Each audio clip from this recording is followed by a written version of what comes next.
E aí, gente, tudo bem com vocês? Welcome to my channel. Let's go!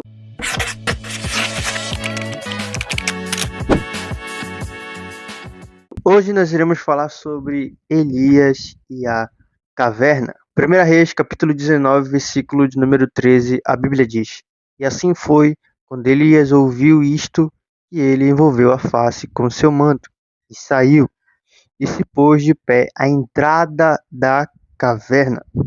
E eis que ali lhe veio uma voz e disse: O que fazes tu aqui, Elias? Elias foi um grande profeta de Deus no Antigo Testamento.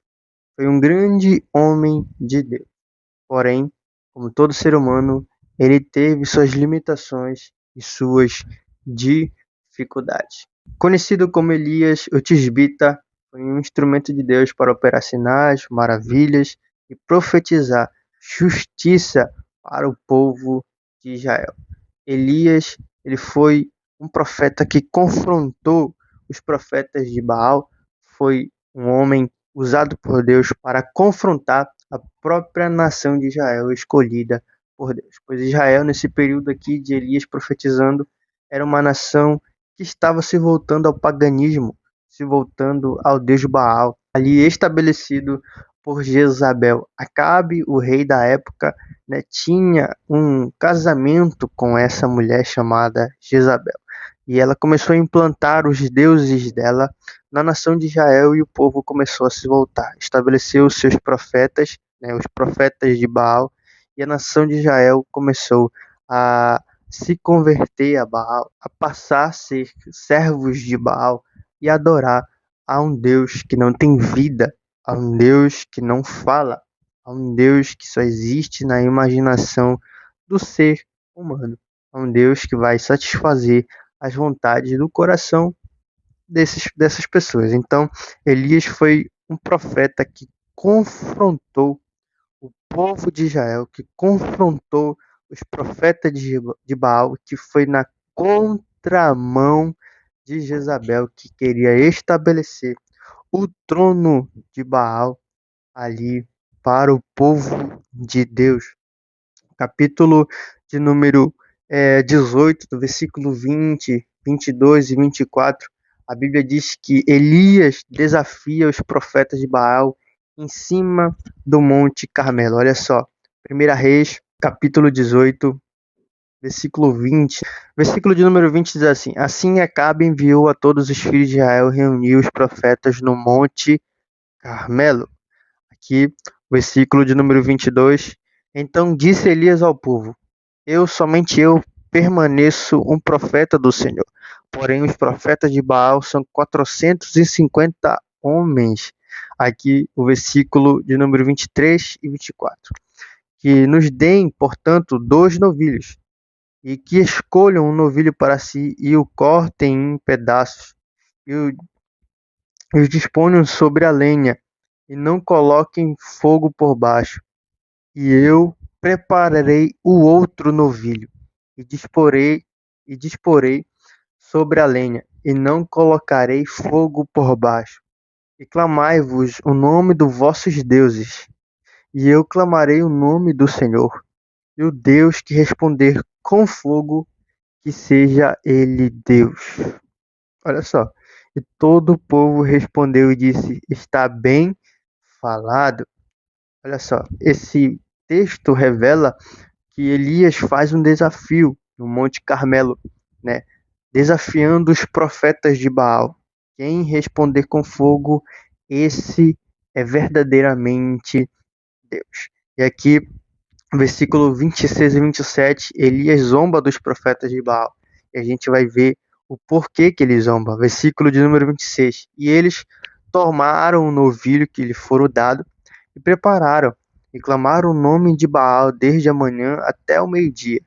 Olha só, dizendo: Ó Baal, ouve-nos. Todavia não houve voz, nem ninguém que respondesse, e saltavam sobre o altar que fora feito. E sucedeu que ao meio-dia que Elias zombou deles e disse: Gritai alto, porque ele é um Deus. Ou está conversando, ou ele está meditando, ou está em uma viagem, ou porventura dorme, e deve ser despertado. Então, Elias zomba dos profetas de Baal, porque eles fazem exatamente a preparação de todo o holocausto, de todo o sacrifício, de todo o ritual, esperando que Baal venha responder com fogo para demonstrar quem é Deus diante de Elias e do povo de Israel. Elias começa a zombar. Por quê? Porque eles não estão sendo respondidos. Ele diz: tentem acordar o Deus de vocês, né? Gritem bem alto, talvez ele não esteja ouvindo, esteja conversando, esteja meditando, né? Talvez ele esteja dormindo, então gritem mais alto. Elias zombando ali do sacrifício de tolo que eles estão fazendo. Agora, a gente percebe aqui no versículo 37 e 39 do capítulo 18 que Deus honra Elias, pois desce fogo do céu quando Elias começa a fazer a sua oração, começa a clamar e a pedir a Deus que venha manifestar a sua glória. Só que a honra de Deus sobre Elias não é para Elias se elevar ou se ensoberbecer, não, é para a glória de Deus. O Deus que honra Elias, ele honra Elias para a sua glória, né? Então, aqui o capítulo 18, versículo 37, olha só que a Bíblia diz: ouve-me, ó Deus, ouve-me, para que este povo possa saber que tu és o Senhor Deus e que tu tens feito se envolver novamente o seu coração. Então o fogo do Senhor caiu e consumiu o sacrifício queimado, e a lenha, e as pedras, e o pó, e ainda lambeu a água que estava na trincheira. E quando todo o povo viu isto, eles caíram sobre as suas faces e disseram: o Senhor, ele é o Deus. O Senhor, ele é o Deus. Então, quando Deus honra, não é para a nossa glória, é para a glória dele, é para o nome dele ser glorificado. O motivo da honra de Deus na vida de cada um de nós, no seu ministério, no seu chamado, não é para você empinar o nariz e dizer que você é alguma coisa, não, mas é para o nome do Senhor ser glorificado. É para alguém olhar para a sua vida e dizer, verdadeiramente, ele serve um Deus vivo, um Deus forte, poderoso e que tudo faz sobre essa terra. Aqui, versículo 40, a Bíblia diz que Elias mata os profetas de Baal à espada, e também aqui em 1 Reis, né, 19, versículo 1, né, o texto que a gente leu, né, o capítulo que a gente meditou fala que Acabe, né, conta para Jezabel que Elias havia matado todos os profetas dela. Todos os profetas de Baal foram mortos a fio da espada por meio do profeta Elias. E aí ele conta para Jezabel e Jezabel fica enfurecida com o profeta Elias, ao ponto de começar uma grande perseguição contra esse profeta de Deus. Aqui, ó, versículo de número 1. E Acabe fez saber a Jezabel tudo quanto Elias havia feito e como totalmente mataram todos os profetas à espada. Olha só.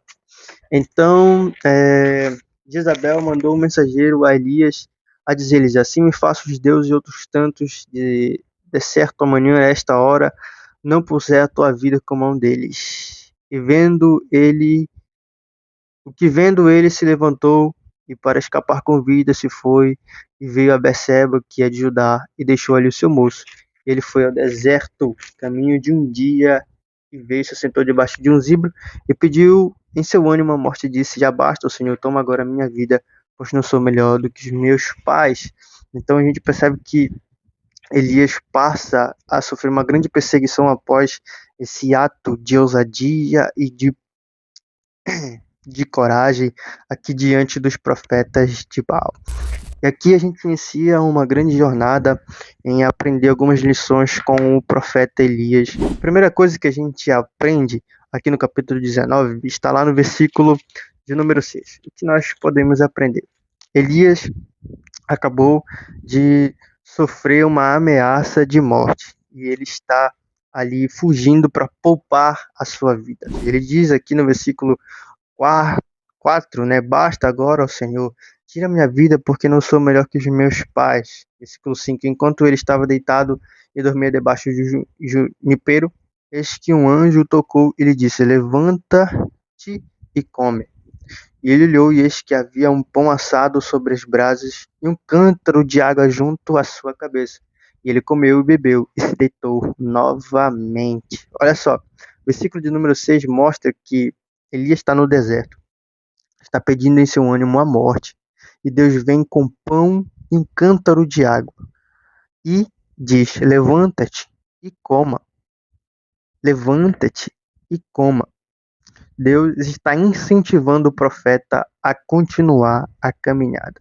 Não é hora de parar, nem é hora de pedir a morte, é hora de levantar, comer, porque longa é a caminhada. Em outras traduções, a Bíblia enfatiza isso, que esse anjo que surge, que toca Elias e manda ele levantar e comer, ele enfatiza: levanta-te, come, porque longa é a tua caminhada. A Bíblia diz que no deserto, Elias vê pão assado e um cântaro de água junto à sua cabeça. A Bíblia diz que ele comeu e bebeu e se deitou novamente, né? Só que ele não entende em primeiro momento o que Deus quer dele. Deus não quer ver Elias ali, mas quer ver Elias continuando a jornada. Por isso Deus o alimenta, Deus o sustenta. Perceba, no mais profundo deserto, no mais profundo deserto, onde é impossível existir alguma espécie de possibilidade de se ter um pão assado e um cântaro com água, Deus prover para o profeta, dizendo: não acabou, não é o fim da jornada, é apenas o começo. Eu não te quero ver aqui pedindo para morrer, mas eu quero que você prossiga, coma do pão e beba da água, porque longa é a caminhada. É isso que Deus ensina para nós aqui, nesse momento. Não importa o quão profundo o deserto seja na tua vida, Deus está dizendo: toma pão, toma água, porque longa é a caminhada. Deus provê em meio ao profundo deserto. A segunda lição que a gente pode aprender é que a providência de Deus sustenta a jornada. Versículo de número 7 e versículo de número 8, Deus continua incentivando, por meio da providência, Elias a continuar a jornada. Olha só. E o anjo do Senhor, versículo 7, veio novamente pela segunda vez e tocou e disse: levanta, come, porque a jornada é demasiadamente grande para ti. E ele se levantou e comeu e bebeu e se foi na força daquela comida por 40 dias e 40 noites até Horebe, um monte de Deus. Perceba, o alimento que ele come, que Deus envia, é para sustentar ele durante 40 dias e 40 noites até o monte Horebe. Cara, isso aqui é muito Deus, muito Deus. Você se deparou em uma situação onde você disse: cara, é impossível caminhar, o chamado está tão pesado que eu não consigo caminhar, e o Senhor te restaurou de uma tal forma que você não sabe de onde vem a força? Exatamente isso aqui que está acontecendo com Elias. Elias está se alimentando do pão e da água que Deus está dando, e ele está fazendo uma jornada de 40 dias e 40 noites com a mesma alimentação, porque a providência de Deus sustenta a jornada. E Deus está dizendo para alguém aqui: a tua jornada não chegou ao fim porque você está no mais profundo deserto sendo ameaçado de morte. Não. A tua jornada só chega ao fim quando eu determino, quando eu quero e quando o tempo se encerra. Mas enquanto eu tenho propósito, a jornada vai até onde eu quiser. Eu dou pão, eu dou água que vai te sustentar. A minha providência vai ser real nesse deserto na tua vida. Quem acredita nisso? Comenta embaixo desse seu amenzinho aí, tá bom? Então, gente, Deus provê para a nossa jornada. E a providência de Deus sustenta esse caminho, essa jornada que Ele já traçou para conosco. Então, se você está no mais profundo deserto, entenda: Deus vai prover para você pão e água e vai te sustentar. E você vai cumprir a sua jornada. Então essa é a segunda lição que a gente aprende aqui. E a terceira lição é que pão, água no deserto. Mais para frente a gente vai ler e alguns versos, alguma coisa aqui muito interessante. Olha, pão e água no deserto, vento forte, terremoto e fogo na caverna é para mostrar que Deus tem um controle sobre todas as coisas. Durante essa jornada de Elias, Deus manifesta alguns sinais demonstrando: Elias, eu estou te despertando. Elias, eu estou no controle de tudo. Elias, eu estou cuidando de tudo. Elias, eu estou presente na tua jornada. Elias, eu estou contigo na jornada. Pão e água no deserto é Deus mostrando que está presente na jornada do profeta. Mais para frente, quando Elias já vai chegar próximo ali à caverna, no versículo de número 9, a Bíblia diz: E ele chegou ali em uma caverna e se alojou. Eis que a palavra do Senhor veio até ele e lhe disse: O que fazes tu aqui, Elias? Primeira vez que Deus pergunta. Ele disse: Olha, tenho sido muito ciumento pelo Senhor Deus dos Exércitos, porquanto os filhos de Israel têm abandonado o teu pacto, lançando abaixo os teus altares e matando os teus profetas com a espada. E somente eu restei. Eles buscam pela minha vida para me tirarem. Olha só, não é apenas Jezabel correndo atrás de Elias para matar, mas o próprio povo de Israel também. E ele disse, versículo 11: Sai e põe-te em pé sobre o monte diante do Senhor. E eis que o Senhor passou por ele, né? E eis que o Senhor passou por ele. Um vento grande e forte rasgou os montes e fez pedaços a rocha diante do Senhor. Mas o Senhor não estava no vento. Depois do vento, um terremoto, mas o Senhor não estava no terremoto. Depois do terremoto, um fogo, porém o Senhor não estava no fogo. E depois do fogo, uma voz calma e baixa. E assim foi quando Elias ouviu isto, que ele envolveu a face no seu manto e saiu e se pôs de pé à entrada da caverna. E eis que ali veio uma voz e disse: O que fazes tu aqui, Elias? Perceba aqui, queridos, que Deus mostra para Elias que ele está no controle de todas as coisas e que o fogo que ele manifestou nos profetas de Baal ali no desafio é um fogo que honra no momento em que o profeta está desafiando ali os profetas de Baal, né? O profeta Elias desafiou os profetas de Baal. E aqui Deus vai manifestar um tipo de fogo. Que fogo é esse? Fogo que vem para despertar o profeta. Fogo que vem para mostrar ao profeta que Deus está no controle de todas as coisas. Lá no capítulo 18, Deus manifesta o fogo que honra. E aqui no capítulo 19, Deus demonstra um fogo que desperta. E nem sempre, meus irmãos, a gente vai viver fogo que honra. Existirá tempos em que você vai viver fogo que honra, né?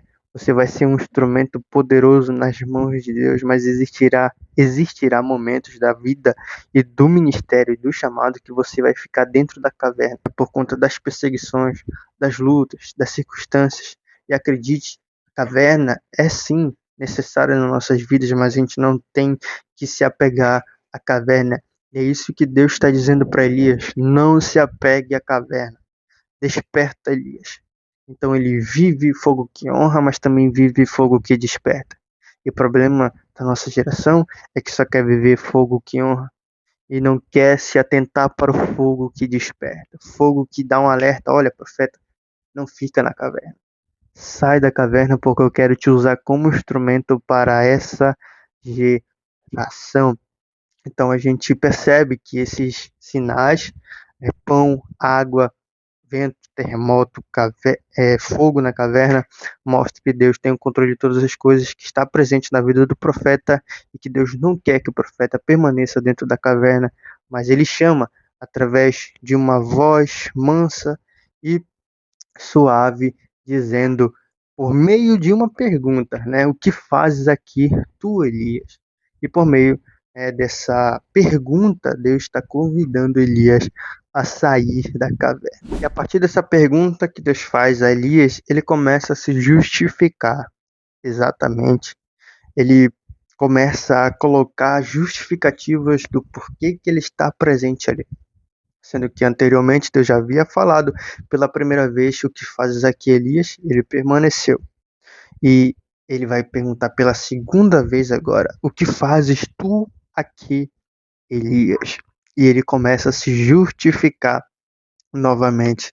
Aqui no versículo de número 14, a Bíblia diz: E ele disse: Tenho sido muito ciumento pelo Senhor dos Exércitos, porque os filhos de Israel têm abandonado o teu pacto, lançando abaixo teus altares, matado os profetas com a espada, e somente eu restei. Eles buscam pela minha vida para me tirarem.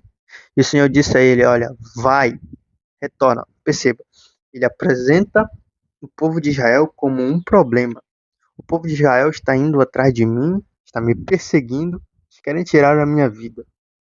Então, essa justificativa que Elias usa para dizer o porquê que ele está dentro da caverna, porquê que ele não quer sair, porquê que ele não quer executar a ordem de Deus, por meio de uma pergunta dizendo o que fazes aqui, Elias. Então ele vai se justificar novamente com a mesma justificativa, dizendo o povo de Deus quer me matar.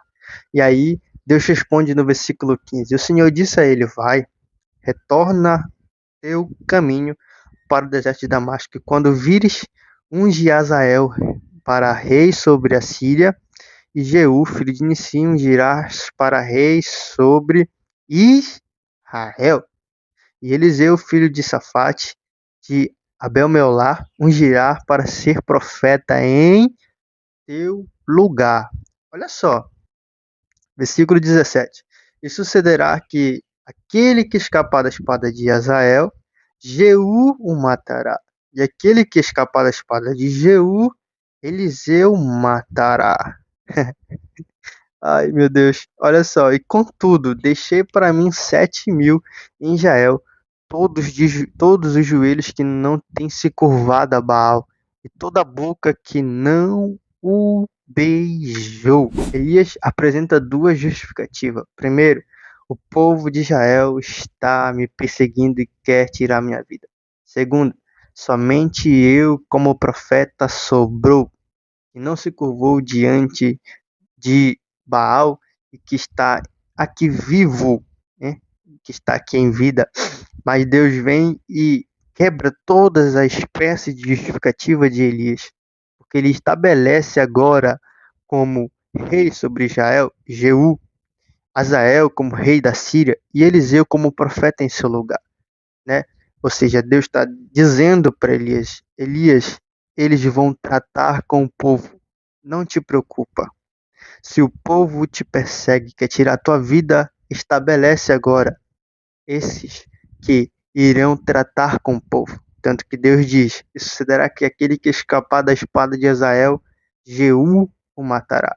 E aquele que escapar da espada de Jeú, Eliseu o matará.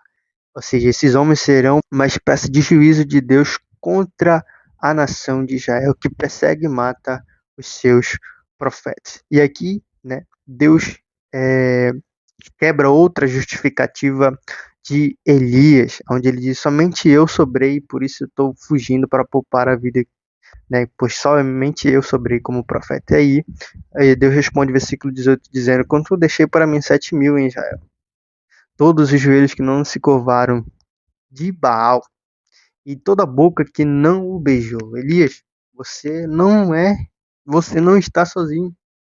Elias, nenhuma espécie de justificativo que você me apresenta vai ser suficiente para você não fugir, não sair da caverna. Eu quero que tu venha sair da caverna porque existem muitas coisas para tu fazer e muitas coisas para eu te usar e todas as justificativas que você está apresentando aqui, Elias, eu estou trazendo solução. Eu estou trazendo solução para essas justificativas. Eu estou quebrando a justificativa. Se o problema é o povo de Israel, estabelece autoridade para confrontar o povo.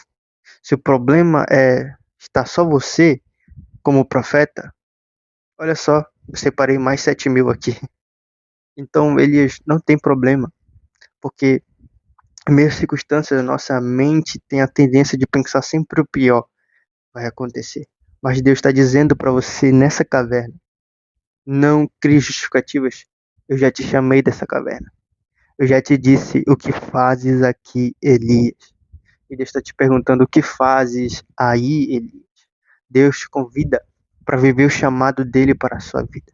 Deus te chama para viver o propósito, uma grande jornada que ele tem reservado para você, sua família e sua casa. Não se preocupa. Deus está dizendo, saia da caverna, coma do pão, beba da água e siga. Deus não quer justificativa, ele quer obediência. E a gente busca se justificar demais, eu não posso fazer isso por conta disso, disso. Mas Deus está dizendo, todas as suas limitações eu entendo, meu servo e minha serva. E eu estou sempre contigo para te ajudar nessa limitação. não te preocupa. A jornada de Deus é grande e Ele tem reservado para você providências para te sustentar nessa jornada. Jeremias tentou se justificar dizendo: Eu sou apenas uma criança, eu não sei falar. E Deus foi lá e disse: Eu vou colocar palavras sobre a tua boca. Gideão disse: Eu sou o menor da casa de meu pai, e a minha casa é a mais pobre. Manassés, não tem como eu ser um instrumento de Deus para a nação de Israel. E Deus disse: Vai nessa tua força, eu serei contigo. Ou seja, não tem justificativa, apenas obedeça. E quando a gente deixa de acreditar, né, nesse pessimismo, não posso, não consigo, não dá, né, quando a gente deixa de acreditar nisso para acreditar na ordem de Jesus, a gente vive coisas extraordinárias.